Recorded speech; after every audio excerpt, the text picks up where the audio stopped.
Sloane Karenan's world used to be measured in 3-minute increments. Now it was measured in blind spots. Every room she entered, she counted the exits first, a habit she had picked up from a man who once told her that knowing where the door was had kept him alive longer than any gun. She used to file that observation in the same mental drawer as his coffee preference and his calendar conflicts. Useful information belonging to someone else's life. Now the habit was hers, bone deep and automatic, because the woman who had survived a gunfight in a penthouse and bankrupted a rival in real time at a war council was no longer invisible. She was a landmark. And landmarks, she had learned, could be demolished. The office on the 54th floor looked the same. The mahogany desk. The sprawling skyline. The controlled silence that preceded Rocco Moretti, like a weather system. But the chair across from his desk was no longer the assistant's chair.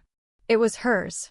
She sat in it now, a slate-gray folder open across her knee, and did not look at the door she had already mapped, the window she had already measured, or the man behind the desk who was already watching her like something he still hadn't finished understanding. The blind spot, she said, without looking up, is Dresch. And Dresch is already in the city. The view from the 54th floor had not changed. The city still sprawled below the floor-to-ceiling glass like a living thing, restless, lit, indifferent to whoever claimed to own it. What had changed was the angle. Sloane Karenan no longer saw it from the assistant's chair, angled toward the door, positioned for efficient departure. She saw it now from the chair across the mahogany desk, the one that had always faced Rocco's, and the difference was not merely spatial. It was the difference between watching a map and being on it. The intelligence briefings arrived at 7 each morning, routed directly to her tablet before the rest of the inner circle received theirs. She read them the way she used to read shipping manifests, methodically, margin to margin, flagging anomalies with a precision that had made her indispensable when she was invisible and made her formidable now that she was not. Strategy sessions had been restructured to include her. Council calls ran through her calendar. Rocco's network, in its full, unredacted architecture, the tributary routes of money and loyalty and threat that she had previously glimpsed only through the documents she was handed, was now hers to read in its entirety. She had expected power to feel like expansion. It felt more like altitude. The air was thinner up here. The margin for error was narrower. Every room she entered, she still counted the exits first. The grocery run was a Tuesday thing. She had done it every Tuesday for 2 years, a deliberate act of ordinary life that she had always considered a kind of private hygiene, a reminder that she was a person and not only a function.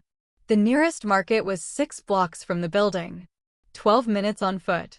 She had walked it in heels and in rain and once, memorably, while running a decryption protocol on her phone with one hand and carrying a paper bag with the other. It was hers. A small, unremarkable piece of a life she had built on her own terms. She stepped into the elevator at 9:30 on a Tuesday and found 2 men she recognized.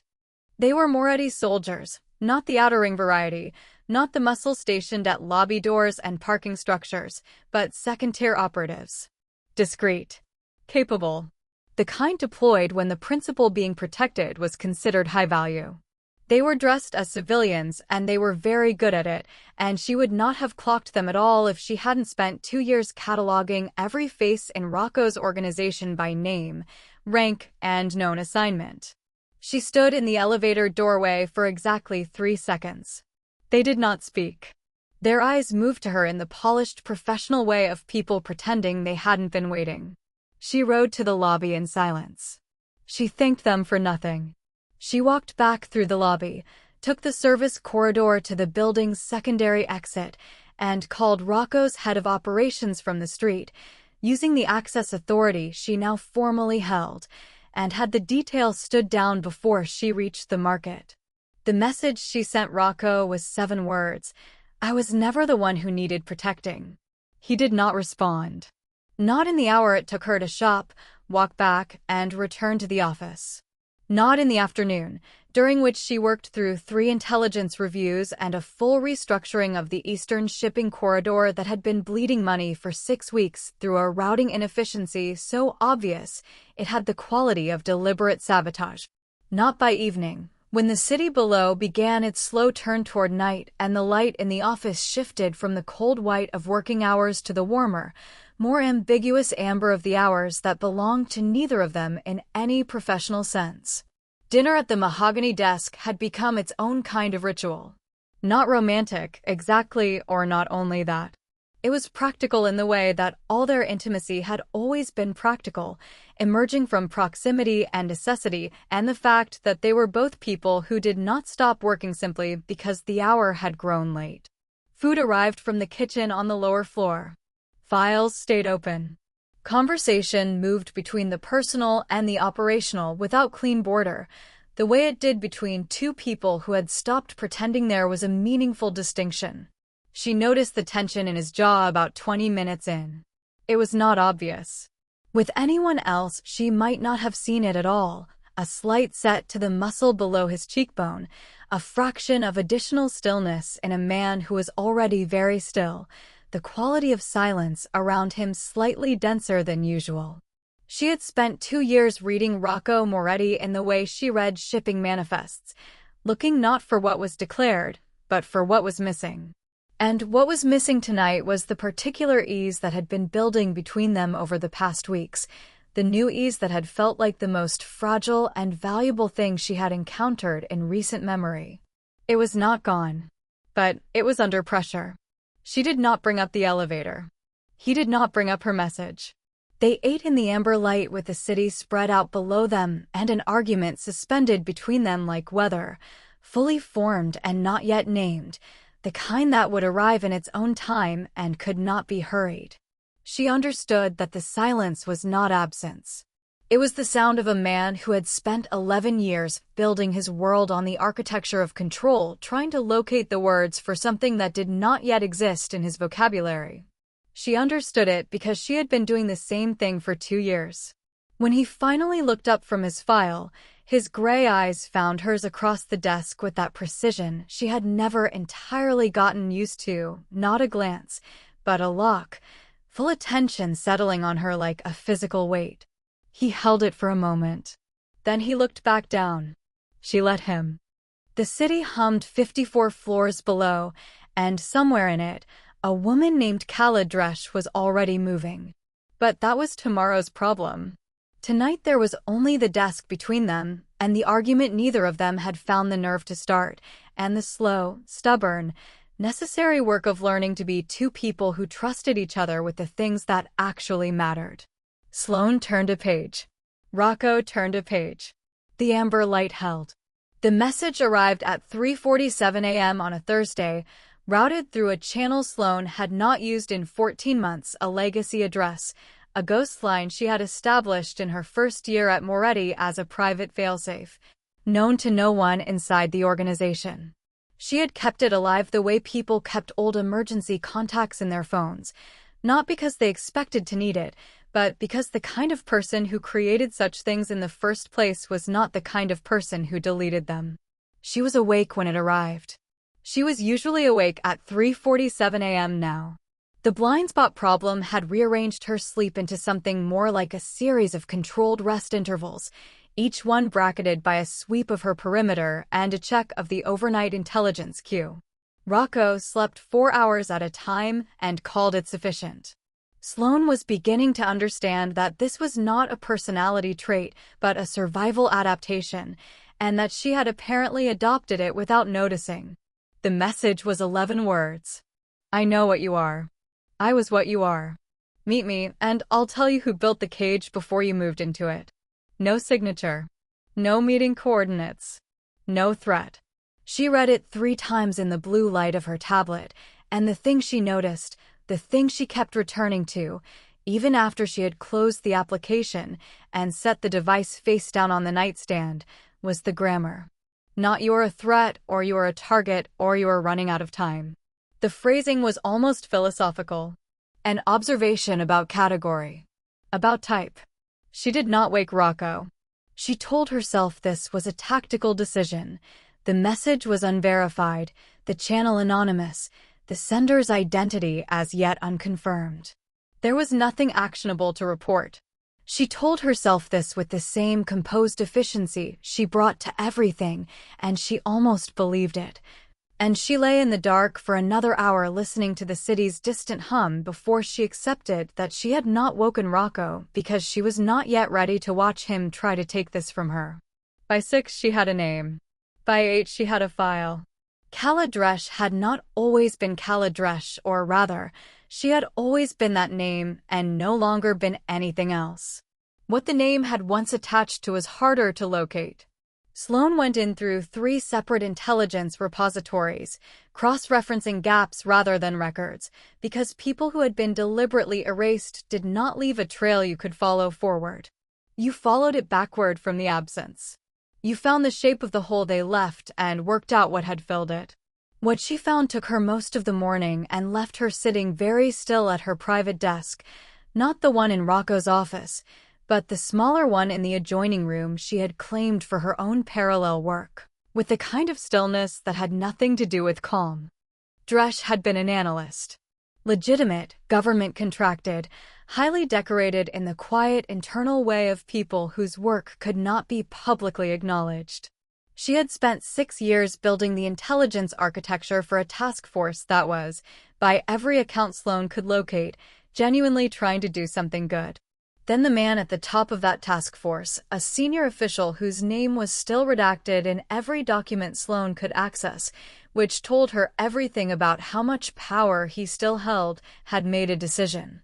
A single, self-protective decision that required Dresch's entire professional existence to be reclassified, her clearances stripped, her career officially terminated for reasons that 3 separate files described with 3 different euphemisms.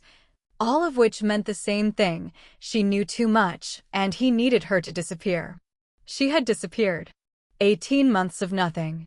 And then she had re-emerged as something the original files had no framework for: a contractor, working exclusively for clients whose requests required a particular combination of intelligence training, tactical capability, and the specific moral flexibility of someone who had already been discarded by the institutions that were supposed to define acceptable behavior. Sloane sat with this for a long time. The biography had the quality of a parallel line, not identical, but running in the same direction, at the same angle, separated only by the divergence point. Sloane had been an analyst too, before Moretti. She had been very good, and the person she had worked for had been very powerful, and the day she understood that her competence was being used as a tool for someone else's protection rather than any larger purpose, she had made a choice. She had walked into Rocco Moretti's orbit and traded one form of instrumentality for another, and had spent 2 years converting that arrangement, by force of will and accumulated indispensability, into something that resembled agency. But she had made that choice herself. She had walked out of the old life on her own terms, with her name intact and her record clean, because the man she had worked for had not yet decided she was a liability. He had simply decided she was finished. There was a difference. The difference was everything. Dresch had not been given that window. Sloane pulled up the file photograph. It was the clearest image she had, a candid shot from an airport security system, time-stamped 11 months ago, the woman mid-stride and not looking at the camera. She was smaller than Sloane had imagined. Composed in a way that registered as stillness even in motion, even in a photograph taken without her knowledge. There was nothing in her face that announced what she was. Nothing decorative. Nothing performed. She looked like someone who had decided, at some fixed and final point in the past, that she would never again be legible to anyone who hadn't already earned that access. Sloane understood this in the particular way that one recognizes a thing in someone else that one has been trying to accomplish in oneself. She closed the file. She opened it again. She sat there in the quiet of her private office with the intelligence of a dozen databases spread across her screen and a message from a ghost on her tablet and a man in the next room she had chosen, deliberately, not to tell. The hairline crack was already there. She could feel it the way you felt a change in weather before the sky gave any visible sign, a shift in pressure, a barely perceptible alteration in the temperature of her own judgment. She told herself it would not widen. She was already building the wall, brick by careful brick, that would keep the crack from becoming a fault line. She was very good at building walls. That was precisely the problem. She noticed the first one on a Monday. The overnight intelligence summary, which arrived, without exception, at 7 each morning, a fact she had verified personally by auditing the routing logs during her first week in the new role, did not arrive until 9:14. The delay was not flagged, not explained, not accompanied by any note from the distribution team. It simply landed 2 hours late, the way a thing lands when someone upstream has held it and then thought better of holding it, or decided the holding had already served its purpose. She logged it. She said nothing. The council call was a Wednesday. She found out about it on Thursday from a passing reference in a briefing document that assumed she had been on the line. She cross-checked her calendar, her inbox, the shared operations schedule. Her name was not on the attendance list. It had not been on the invitation. The meeting had lasted 40 minutes and had covered, among other items, a revised threat assessment for the Eastern Corridor, the same corridor she had spent the better part of the previous week restructuring. They had discussed her work without her in the room. She logged that too. She still said nothing. It was the file that ended her patience. The dossier on Drescha's last known associates arrived on her desk in the standard manila format, routed through the intelligence team with a cover sheet bearing the correct classification markers and the correct timestamp. She read it in under an hour. She read it again more slowly. Then she went back to her own parallel research, the reconstruction she had been building privately, through the ghost channels and legacy contacts she had not disclosed to anyone, and she laid the two versions side by side on her screen. 2 pages were missing. Not redacted. There were no blackout bars, no placeholder notations, no bureaucratic indication that content had been removed for clearance reasons. The document moved from page 11 to page 14 as though 12 and 13 had never existed. The pagination was continuous. The gap was seamless. Someone had not redacted those pages. Someone had excised them and rebound the document so cleanly that a reader less familiar with the underlying data would never have known to look. She sat with this for 4 minutes. Then she stood up, crossed the adjoining office, and walked through Rocco's door without knocking. He was on a call. He looked up when she entered with the particular quality of attention he reserved for things that had breached his perimeter unexpectedly, not alarm, but a rapid recalibration. Gray eyes moving from the phone to her face and reading whatever he found there in the space of a second. He ended the call without explanation or apology to whoever was on the other end. He set the phone down. She placed the dossier on the desk in front of him. She placed her own reconstructed version beside it. She did not point to the discrepancy. She let the 2 documents sit there and speak for themselves, which they did, loudly, in the way that absences always spoke louder than the material surrounding them. Rocco looked at both documents for a long moment. He did not touch them. His expression did not change in any way that someone who knew him less well would have detected. But Sloane had spent 2 years reading the architecture of his stillness, and what she read now was not surprise. "You already knew," she said. It was not a question. He said, "The information in those pages puts a target on your back that is larger than the one already there." "The information in those pages," she said, "is mine to have." The silence that followed was a different quality from the silences they had shared over the amberlit dinners of the past weeks. Those silences had been living things, full of deferred language and the careful navigation of new territory. This silence was cold and structural, the kind that precedes a decision rather than a conversation. Rocco stood. He did not move from behind the desk, but the act of standing changed the geometry of the room in the way it always did, a shift in gravity, a reorientation of the available space around his frame. She held her ground on the other side of the mahogany, and the distance between them, which was perhaps 4 feet of polished wood and 2 years of accumulated understanding, felt like the most volatile thing in the room. "You are the only thing in this city I cannot afford to lose." The words came out level, without decoration, in the tone he used for facts that were not open to negotiation. She recognized the register. She had heard him use it with council members and with enemies and with men who thought they were about to get what they wanted. He had never used it with her before. She did not find it comforting. "Rocco, I know what Dresch does to the people she targets. I know how she works. I have seen the outcomes. Rocco." He stopped. She kept her voice even, the way she kept it even in council chambers and over logistics calls, and in every room where being composed was the only form of armor she had ever been issued. "If you keep making me smaller to keep me safe," she said, "you are going to lose me anyway. Not to Dresch. To this. To the version of me that eventually stops fighting you for the access I'm owed and starts going around you instead." She paused. "I don't want to go around you. I have spent 2 years working toward a version of this where I don't have to. But I will. You know I will." He did know.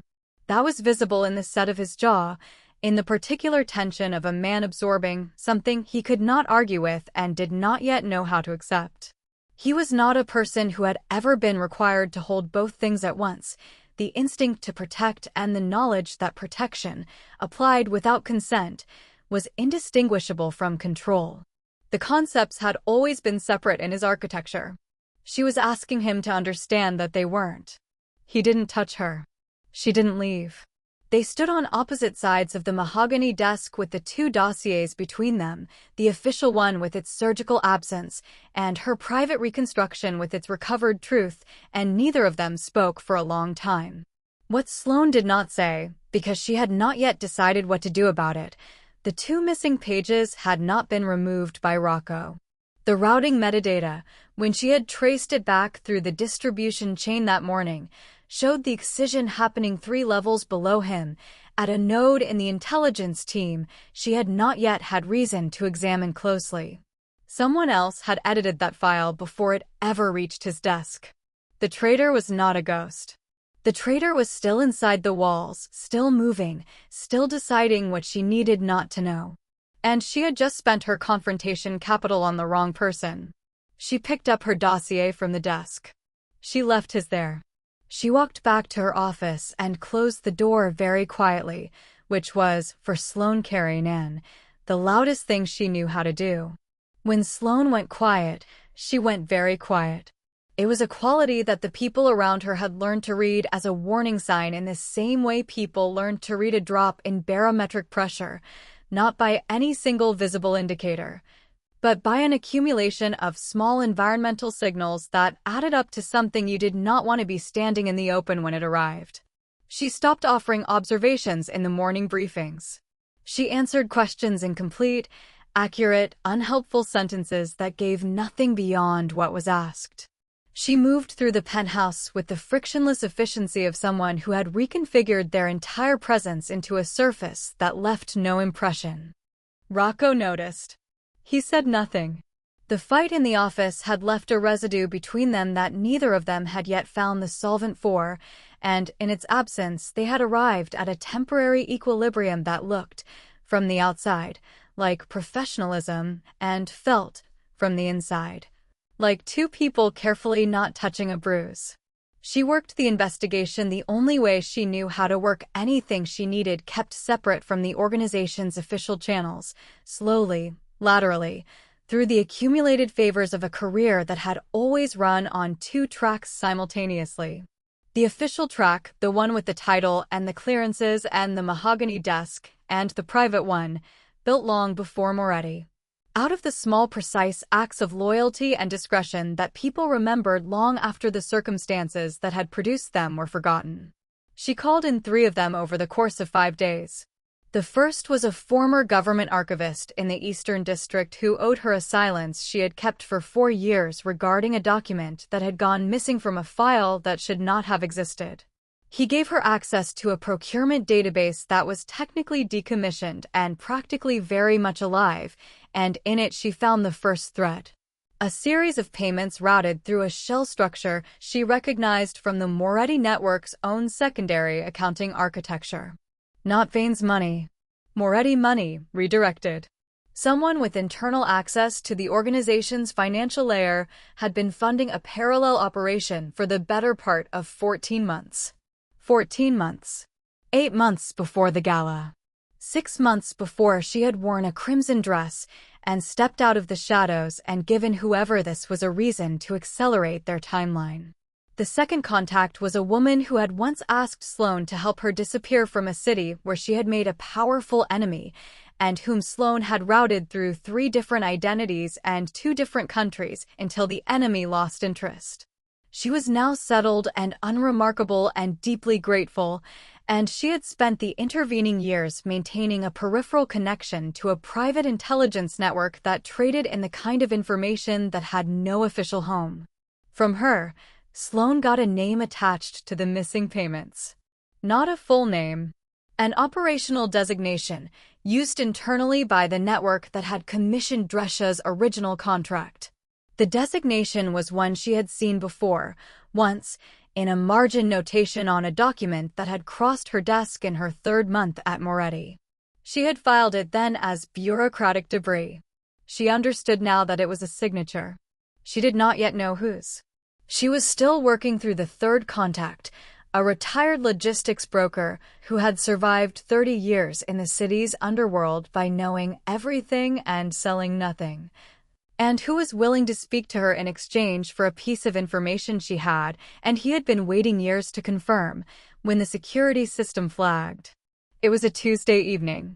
Rocco was at a council meeting in the financial district, a standing engagement that ran 2 hours with a reliable precision she had herself built into his calendar 18 months ago.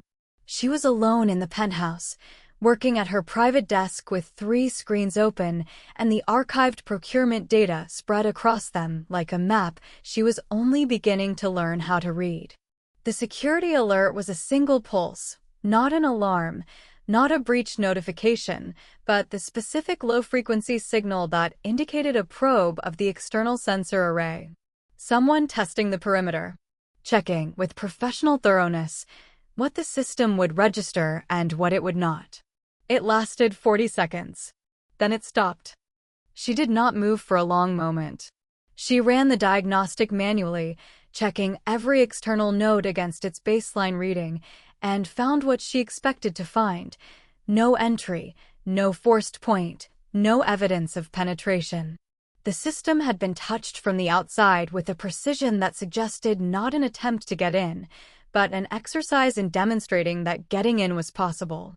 The difference between those 2 things was the difference between a threat and a message, and Sloane had been in rooms with enough of both to know which one she was sitting with. Dresch could have come in. The sensor array had a gap, a narrow one, requiring specific knowledge of the penthouse's architectural layout, but a gap nonetheless, and the probe had found it in under a minute. Someone had mapped this building with the same methodical patience Sloane used to map everything she intended to eventually understand completely. The 40 seconds of probing was not reconnaissance. The reconnaissance was already done. The 40 seconds was a courtesy. A clock started and then paused. I could end this whenever I want. I am giving you time to choose.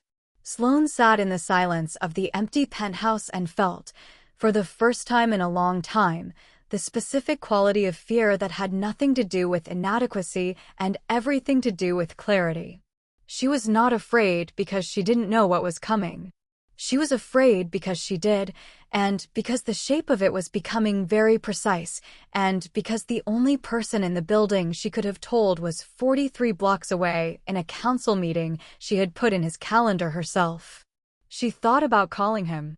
She held that thought for the length of 3 slow breaths, turning it over, examining it from the angles she examined everything. She thought about what he would do when he received the call. She thought about the secondary security detail that would appear before he was even back in the car. She thought about the version of the next 72 hours in which Rocco Moretti knew that someone had probed his penthouse while she was alone inside it, and she understood, with the cold precision that was her primary cognitive mode, that those 72 hours would end with her removed from the field entirely. Secured. Protected. Made smaller by the size of his fear for her.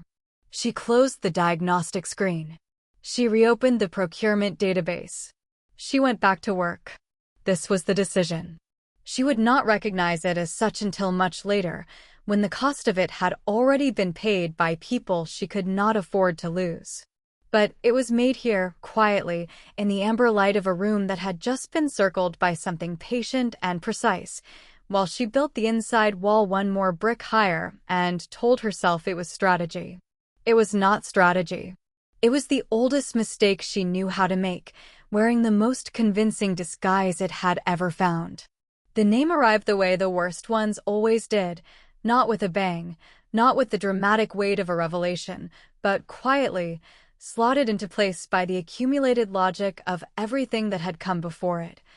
In the way a final piece of evidence doesn't shock so much as it confirms what some cold and careful part of you had already begun to understand. Marco Vitali. She found it in the third layer of the procurement chain, buried in a routing structure so habitual and well-worn that it had become essentially invisible, the kind of camouflage that worked not through complexity, but through familiarity. Through the confidence that no one who knew the system well enough to look would believe that someone operating from inside it would be so brazen about the infrastructure they used. It was the operational signature she had identified 5 days earlier, now resolved into a name, a direct line of financial authority, and a series of communication timestamps that placed Marco Vitali's private channel in contact with Drescha's network 14 months ago. 8 months before the gala. 6 months before anyone outside this building had reason to want Sloane Carrinan specifically removed from the board. Marco had not been responding to a threat. He had been anticipating one. She sat in her private office with this knowledge for a long time before she allowed herself to understand its full geometry. Marco Vitali had been with Rocco for 11 years. He had been present at the construction of everything, the network, the organization's current architecture, the careful accretion of territory and loyalty and fear that had made Rocco Moretti the defining force in the city's underworld. He had been the person Rocco trusted with the decisions that couldn't be delegated and the information that couldn't be documented. He was, in the fullest sense of the word, the one person inside this operation who understood it the way Sloane now understood it, not as a participant, but as a structural reader. A man who had spent 11 years learning the load-bearing walls. He had also been the first person who had spoken for her. She remembered this with a precision that surprised her with its sharpness. Her third week at Moretti. A strategy session she had not been invited to, which she had nonetheless attended by arriving early enough to already be seated when the room filled, a technique she had used so often in the years before that it had become reflex. There had been resistance. Not aggressive, but the settled, proprietorial resistance of men who considered a room their natural habitat and viewed an interloper with the mild displeasure of someone who has found someone else in their customary chair. It had been Marco who had said, without particular emphasis, that she was there because he had asked her to be, and that anyone who objected could take it up with him afterward. No one had. She had never asked him why he did it. She had logged it as a political calculation, a senior figure demonstrating authority through a low-stakes gesture, and had filed her gratitude in the same drawer she filed everything she couldn't immediately use. She understood now that she had misread it. It had not been a gesture.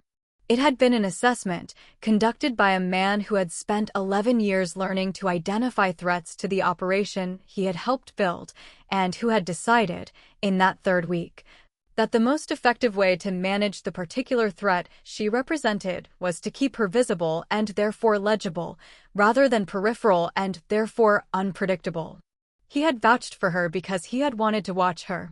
And when watching had not been enough, when the slow months of her integration into the inner circle had produced not the contained, Manageable asset he had anticipated, but something he had no framework for. Something that had apparently crossed whatever threshold he used to measure the difference between useful and dangerous. He had made a different calculation entirely. He had not done it for vain. That was the part that would not resolve into something she could hold at a professional distance. There was no financial motive in the procurement trail, no ideological alignment with the rival network, no evidence of coercion or compromise. What the trail showed, assembled in its entirety, was a man acting out of a conviction so settled and sincere that it had never occurred to him to doubt it, that Rocco Moretti's greatest vulnerability was the thing he had permitted himself to need, and that protecting the organization meant removing that vulnerability before someone else found it and used it as a weapon. He had believed he was doing the right thing. He had believed it with the calm, unquestioned certainty of a man who had been right about everything else for 11 years. Sloane sat with this for 4 hours. She did not eat. She did not move between her desk and the window with the restless efficiency that characterized her working state. She sat in the specific stillness of someone processing information that has moved beyond the analytical and into something that required a different part of the mind entirely, the part that dealt not in patterns and probabilities, but in the older, heavier currency of loss. Because it was a loss. That was the thing she had not anticipated, had not built a preparation for.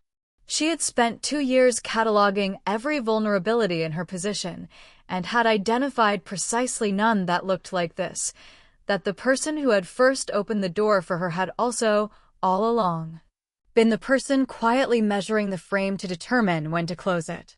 The light in the office changed as the afternoon moved through it. She watched it without seeing it. She thought about Marco's voice in that strategy session, its flat, authoritative calm. She thought about the 11 years he had given to this organization, and the logic he had built in that time, and the way a logic built from genuine loyalty could arrive, through its own internal consistency, at something indistinguishable from cruelty. Then she picked up her phone. Rocco answered on the second ring. She could hear the ambient sound of the building's lower floor behind him, the distant operational hum of the organization's daily machinery. And she understood that she had about 30 seconds before he would read her silence as something requiring physical presence and start moving toward the elevator. "I need you to come up," she said. "I know who it is." A pause. Not long. The specific brevity of a man who had been waiting for this call longer than he had admitted, even to himself. "I'll be there in 4 minutes," he said. She set the phone down and looked at the name on her screen. Marco Vitali. 11 years. The man who had opened the first door, and the man who had decided, with sincere and devastating loyalty to a version of Rocco that no longer existed, that she was the thing the organization could least afford to keep. She did not close the file before Rocco arrived.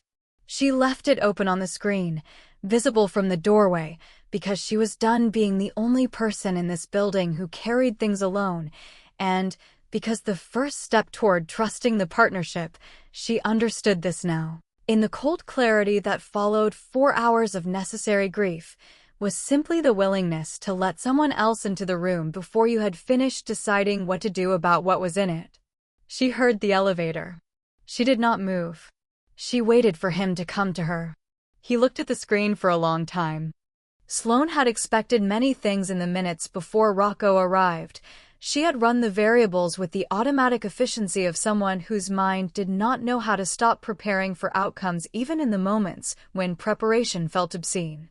She had expected the controlled fury she had seen him deploy in council chambers, the cold and surgical register that made the air in a room contract. She had expected the version of his stillness that was gravitational, authoritative, the stillness of a man so certain of his own weight that the world simply reorganized itself around him.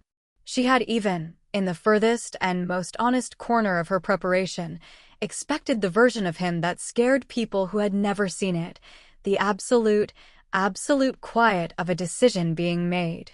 She had not expected this. He stood in front of her screen, and he read what was there, and the stillness that settled over him was unlike any she had catalogued in 2 years of close and careful observation. It had no gravity to it. It did not reorganize the room. It was the stillness of a man receiving a wound that he had not seen coming from a direction he had believed, for 11 years, was safe, and it was so fundamentally human and unguarded that Sloane felt, with a force that surprised her, that she was witnessing something she was not supposed to see. Not because he would have hidden it from her specifically. Because she did not think he knew it was visible. He stood there for perhaps 2 minutes. Then he said, without looking away from the screen, "Excuse me." He left the office. He did not take his phone.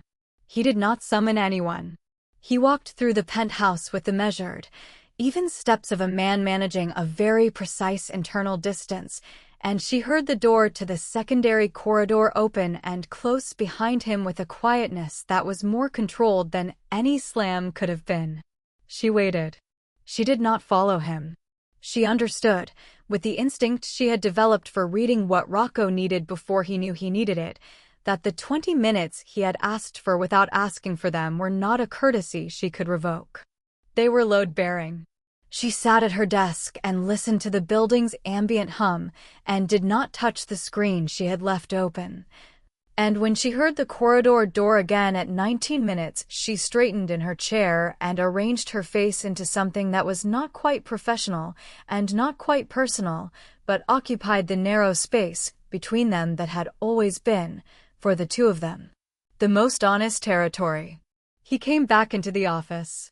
He looked the same as he always looked, composed, contained, the sharp angles of his face giving nothing away. But his eyes, when they found hers, were different in a way she could not have named precisely and did not need to. She simply registered the difference and filed it in the category of things that mattered. "Marco is handled," he said. She nodded once. She did not ask what that meant. In Rocco Moretti's vocabulary, handled was a word that closed a subject permanently, and she had learned early that pressing on a closed subject in his presence was an exercise that cost more than it returned.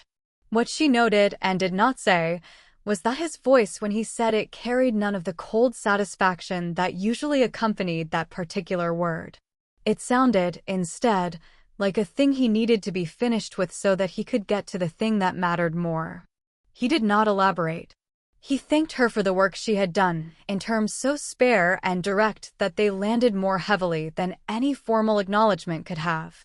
Then he left the office, and the rest of the day passed in the ordinary operational rhythms of the organization, and dinner was brief and functional, and neither of them pushed into the territory the afternoon had opened.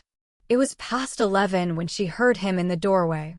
She was still at her private desk, working through a logistics review that did not strictly require her attention at this hour, but had the virtue of giving her hands something to do, while the larger part of her mind processed the residue of a day that had contained more than she had yet finished accounting for. She looked up.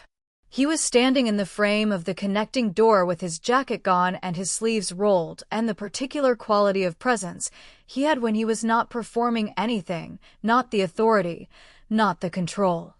Not the version of himself that the city knew and feared. Just the man.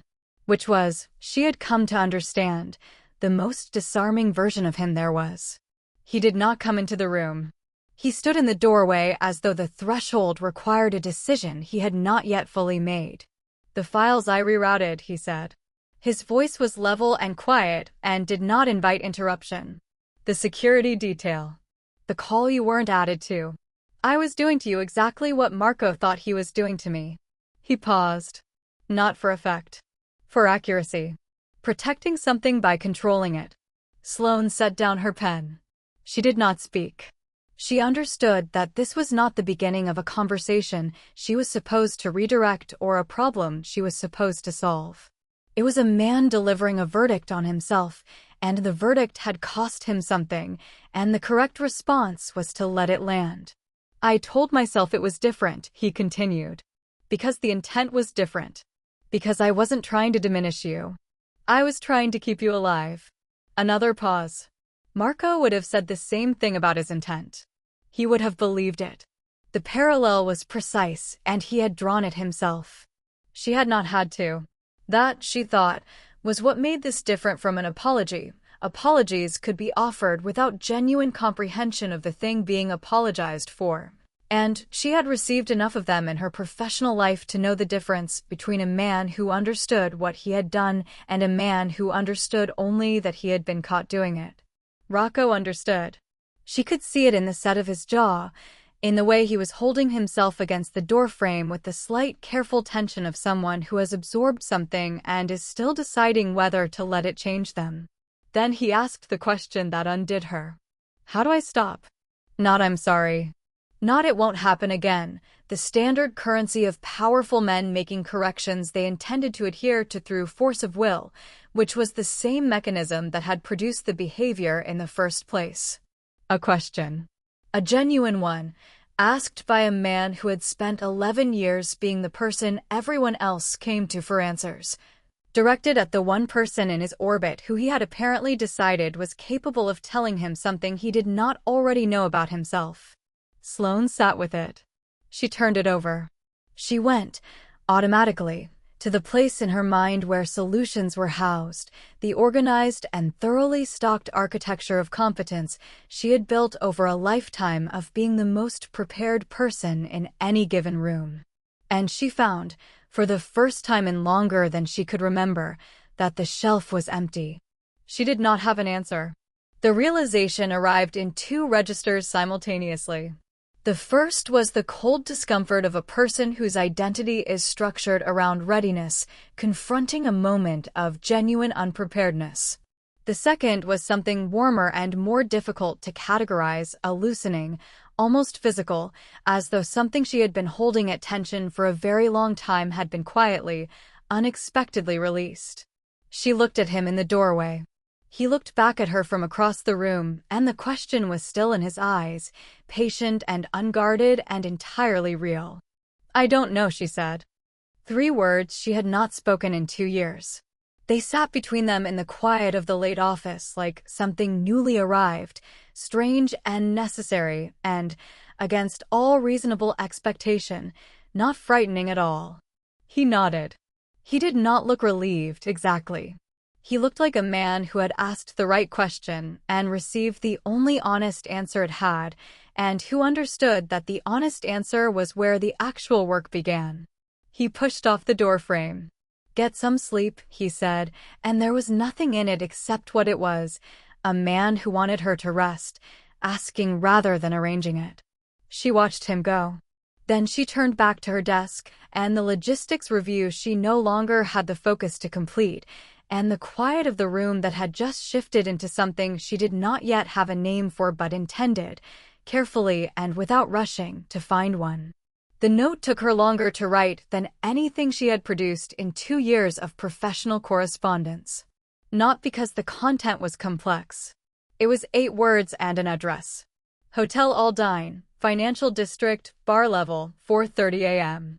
She wrote it by hand on the heavy cream paper she kept in the top drawer of her private desk, the drawer that also contained, she was aware, the Ghostline tablet, the parallel investigation files, and every piece of evidence she had accumulated in the weeks since Drescha's message arrived, and she had chosen, repeatedly and deliberately, to carry it alone. She wrote the 8 words and the address, and she set the pen down, and she looked at what she had written for a long time. The difficulty was not the writing. It was the understanding of what the writing meant. She had constructed the note as a piece of information, a logistical communication, clean and factual, the kind she had sent thousands of times in the ordinary operations of a professional life. But she knew and could not unknow that it was not that. It was something she had not offered anyone in longer than she could cleanly remember, the precise coordinates of where she was going and what she was doing before she had finished deciding what to do about it. She was not asking permission. She was not requesting backup. She was simply telling him. The distinction mattered enormously, and she was not entirely sure she could have explained it to anyone who asked, which was part of why she had not been capable of doing it until now. She left the note on the mahogany desk where he would find it when the council call ended. She took the service exit. She walked. The financial district at 4 in the morning had the quality of a city between versions of itself, the nocturnal infrastructure still running, the morning machinery not yet engaged, the streets inhabited by the specific population of people who belonged to neither and moved through the gap with the practiced ease of those for whom ordinary hours had long since become theoretical. Sloane was one of them. She had always been most comfortable in the transitional hours, the times when the world's attention was distributed elsewhere and a person who knew how to move quietly could cover a great deal of ground unobserved. The Hotel Aldine occupied the corner of 2 streets that had been important in 3 separate eras of the city's history and bore the architectural evidence of all 3. The bar on the ground floor was the kind of place that stayed open through the small hours not out of commercial optimism, but out of a kind of institutional resignation to the fact that the city always had people in it who needed somewhere to be. The lighting was amber. The room was nearly empty. Khaled Dresh was already there. She was seated at a corner table with her back to the wall, the instinctive positioning of someone trained to the same protocols Sloane had been trained to, which meant she had arrived early enough to claim the geometry of the room before her counterpart could. She was smaller than the airport photograph had suggested. The photograph had communicated capability in the particular way that photographs of people in motion sometimes did, an implied density of purpose that read, at file review distance, as physical presence. In person she was slight and tired in a way that was not the tiredness of a single night, but the accumulated tiredness of someone who had been running at operational tempo for a very long time without adequate rest, and who had stopped expecting the situation to change. She looked up when Sloane entered. She did not stand. She slid a folder across the table before Sloane had crossed the room, before she had pulled out the chair, before any greeting had been exchanged or any acknowledgement made that this meeting was anything other than what it was. 2 women who had been studying each other for weeks from opposite sides of a very dangerous equation, finally occupying the same physical space. Sloane sat. She looked at the folder. She opened it. Pages 12 and 13. Everything Marco had excised. The complete version of Dresh's associate network, including 2 names Sloane had not been able to locate through her own parallel investigation, and a 3rd name that recontextualized the entire financial architecture of who had commissioned the contract after Vane's organization collapsed. She read it in the way she read everything consequential, once quickly for the shape of it, once slowly for the detail, and when she looked up, Dresh was watching her with the patient, assessing attention of someone who had been watching her for long enough to know approximately how long this would take. Why, Sloane said. Not a question, exactly. A space left open. Dresh was quiet for a moment. Around them the bar held its amber hush, a single bartender moving with the unhurried economy of someone accustomed to conversations he did not listen to. When she spoke, her voice was low and carried the flat precision of someone who had edited the softness out of it over time, not out of coldness, but out of the practical understanding that clarity was more useful than tone. Because I was hired to make you doubt yourself, she said, until you made a mistake. I've been watching you for 6 weeks. A brief pause. You haven't made one. Sloane held this. It was not a compliment, exactly, and she did not receive it as one. It was an observation, delivered with the same neutral accuracy Sloane used herself when the facts were the facts and ornamentation would only obscure them. I don't take contracts on people who don't deserve it anymore, Dresh continued. The word anymore carried the weight of a history she did not elaborate on and did not need to. And I've been looking for a way out of the organization that commissioned me. The problem with that kind of exit is that you need either enough leverage or enough distance to make it viable. I have neither. Yet. The last word was not accidental. Sloane noted it with the attention she gave to all precisely chosen language and understood that it was the actual reason for this meeting, not the folder on the table, not the information Dresh had returned, but the conversation about what came next and whether Sloane was the person capable of making next possible. She reached into the inside pocket of her jacket. She placed her own folder on the table. "I know who commissioned you after Vane went bankrupt," she said. "And I have enough on them to give you a new life or destroy your old one." She left her hand on the folder for one moment, then withdrew it. "Your choice." The silence that followed was not uncomfortable. It had the quality of a silence between two people who understood the same grammar, who had each said the precise thing they intended to say and were now allowing the said things to exist in the space between them without crowding them with elaboration. The amber light held. The bartender moved. Somewhere outside the city continued its between-hours transit, indifferent and ongoing. Dresch looked at her for a long moment. It was the look Sloane had seen in the airport photograph and had not been able to fully interpret from a distance. Not calculation, not threat assessment, not the professional appraisal of a target or an adversary. Something more fundamental. The look of a person taking the measure of another person and finding, in the result, something they had not expected to find. She picked up the folder. She did not open it immediately. She held it in both hands with a careful deliberateness that suggested she understood its weight extended well beyond its contents, and she looked at Sloane across the table in the amber light of a bar at the still point of a city's night. And something in the set of her face shifted by a degree so small it was almost imperceptible. Almost. Sloane saw it. She had spent 2 years learning to read the architecture of stillness in a man who gave nothing away. She knew what the almost imperceptible shifts meant.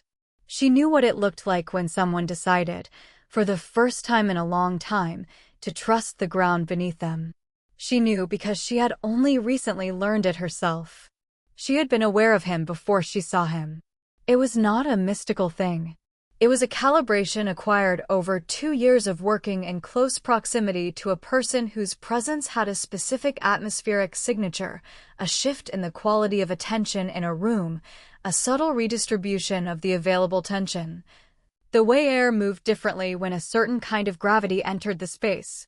She had spent so long cataloging the microsignals of Rocco Moretti's proximity that she registered them now before conscious thought caught up. The way a person who has lived long enough near the sea will wake a beat before a wave breaks. Not because they heard it coming, but because their body learned the rhythm while they weren't paying attention. She felt him in the doorway a full 3 seconds before Dresch looked up. The conversation had settled into the particular register of two people who have completed the necessary transaction and moved, cautiously and with mutual wariness, into something that might become its aftermath. They had not been speaking about the folders. They had been speaking around them the way the next stage of Dresch's extraction might be structured, the practical architecture of what a new life required in terms of identity infrastructure, the specific timeline that the organization commissioning her would expect before they registered her silence as something other than professional discretion. It was operational in its language, and it was also, underneath the language, the conversation of two people deciding whether to trust each other further than the transaction required. The folder had been the transaction. This was the part that came after. Dresch's eyes moved to the doorway. She looked at Rocco Moretti standing in the amber light of the hotel bar entrance with the assessment of a professional who had studied his file and now had approximately 4 seconds to measure the distance between the file and the man. Something crossed her face that was not quite surprise. She had not expected him, but she had, Sloane understood, prepared for the possibility, because Dresch prepared for every possibility as a matter of survival architecture. What crossed her face was something more specific. A recalibration. A revision of one particular variable. She looked back at Sloane. "He came," she said. It was not a question, and it was not merely an observation. It was the delivery of a verdict that Dresch had been withholding, Sloane understood, since before the folder had been slid across the table. A final data point she had needed before she was willing to revise her assessment of what this meeting actually was and what it might actually produce. She had come to the Aldine prepared for an intelligent, capable woman working alone. She was revising for something else. "He always does," Sloane said. She heard herself say it, and she registered, with a clarity that arrived unhurried and without ceremony, that the words sounded different from every other time the same fundamental fact had lived inside her. For 2 years it had been data, reliable, useful, occasionally inconvenient data about a man whose predictability in certain parameters was both an operational asset and a recurring constraint on her autonomy. She had filed it alongside his coffee preference and his calendar discipline and the exact architecture of his stillness. All the accumulated intelligence of a person who has made it their profession to understand someone completely while believing that understanding and proximity were two separate things that could be managed independently. Tonight it did not sound like data. It sounded like something she had chosen. Rocco crossed the room. The sentence was 9 words delivered in a register so flat and final it had the quality of a signature. Not a concession. Not a conditional. A statement of operational reality from a man who had spent 11 years building an empire on the principle that his own judgment was the only reliable instrument in any given room. Delivered now as a simple transfer of authority to the one person he had decided, without drama or announcement, was worth trusting with it. Sloane felt it move through her like something structural shifting into alignment. She had waited for many things in 2 years of careful, disciplined proximity to this man. She had waited for recognition and for access, and for the moment the professional boundary dissolved into something that neither of them could maintain the pretense of managing. She had not known she was also waiting for this, not a declaration, not a gesture performed for an audience, but the quiet and complete relinquishment of the one currency he had never, in 11 years, extended to another person. His trust. Given plainly. In 9 words. In a hotel bar at the still point of the city's night, with a woman who had been commissioned to destroy her sitting across the table holding a folder that might become the architecture of a new life. And a man beside her who had canceled a council call and walked 43 blocks and taken the chair next to hers and said the only thing that mattered. Dresch looked at him for a long moment. Then she looked at Sloane with an expression that had moved, fractionally but decisively, beyond the professional and into something that did not have a clean operational category. She looked at her the way one person looks at another when they have just witnessed something that revises their understanding of what is possible, and have decided, on the basis of that revision, to extend a trust they had not originally budgeted for. She nodded once. It was sufficient. The bartender moved in the amber distance. Outside, the city was beginning its slow tilt toward morning. Sloane reached for the water glass in front of her and did not look at Rocco and did not need to, because he was beside her in the specific way that people are beside each other when beside is no longer a position but a permanent condition. And the knowledge of it settled in her chest with the quiet, unhurried certainty of a thing that has finally found the right room. The city did not go quiet. Cities like this one never did. But in the 2 weeks that followed the Hotel Aldine, the particular frequency of threat that had been running beneath everything, that low, continuous vibration of a danger not yet materialized but moving steadily closer, shifted into something different. Not absence. Resolution. The difference between a held breath and a breath finally, carefully released. The organization that had commissioned Dresch after Vane's collapse was handled through channels that left no documentary trace and required no further discussion. Sloane did not ask Rocco for the details. He did not offer them.